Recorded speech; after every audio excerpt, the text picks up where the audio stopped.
നമസ്കാരം, ഞാൻ M G Pratheesh. Kaumudi ഹെഡ്ലൈൻസിലേക്ക് സ്വാഗതം. Powered by ARMC. കടലിലെ വെടിയിൽ ഉന്നത അന്വേഷണം.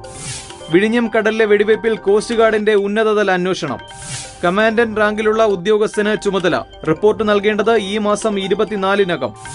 വെടിവയ്ക്കേണ്ട സാഹചര്യമുണ്ടായോ എന്ന് പരിശോധിക്കും. നിർദ്ദേശം കേന്ദ്ര ക്യാബിനറ്റ് സെക്രട്ടേറിയറ്റിന്റേത്. കോസ്റ്റ് ഗാർഡ് കപ്പലിൽ നിന്ന് വെടിയുണ്ടകൾ കണ്ടെടുത്തു. അന്വേഷണത്തിന് കേന്ദ്ര രഹസ്യാന്വേഷണ ഏജൻസിയും. പ്രമോഷൻ ഇല്ല, ഉപാധ്യക്ഷനായി തുടരും. കോൺഗ്രസ് പ്രവർത്തക സമിതി യോഗം അവസാനിച്ചു. രാഹുൽ ഗാന്ധി കോൺഗ്രസ് ഉപാധ്യക്ഷനായി തുടരും. വർക്കിംഗ് പ്രസിഡന്റ് സ്ഥാനത്തേക്ക് രാഹുൽ വരുമെന്ന വാർത്തകൾ കോൺഗ്രസ് നേതൃത്വം തള്ളി.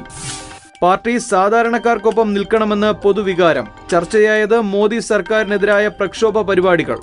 ഭൂമി ഏറ്റെടുക്കൽ നയത്തിനും ഓർഡിനൻസ് രാജിനുമെതിരെ സമരത്തിന് ഡൽഹിയിൽ ചേർന്ന യോഗത്തിൽ തീരുമാനം.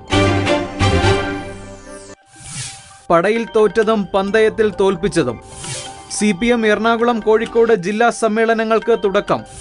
ജില്ലാ സെക്രട്ടറിമാരായ CM ദിനേശ് മണിയും TP രാമകൃഷ്ണനും തെറിക്കും. എറണാകുളം പിടിക്കാൻ പിണറായി നേരിട്ട്. മത്സരിക്കാൻ തയ്യാറായി VS പക്ഷം. കോഴിക്കോട് സമവായ കമ്മിറ്റിയെന്ന് ഔദ്യോഗിക പക്ഷം.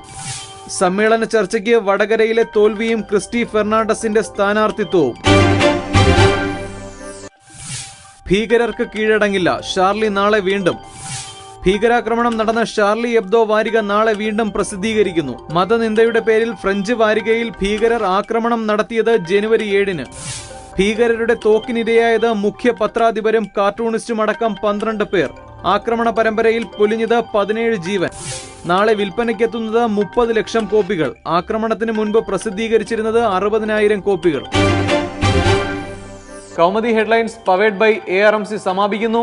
അടുത്ത ഹെഡ്ലൈൻസ് 1 മണിക്കൂറിന് ശേഷം. നമസ്കാരം.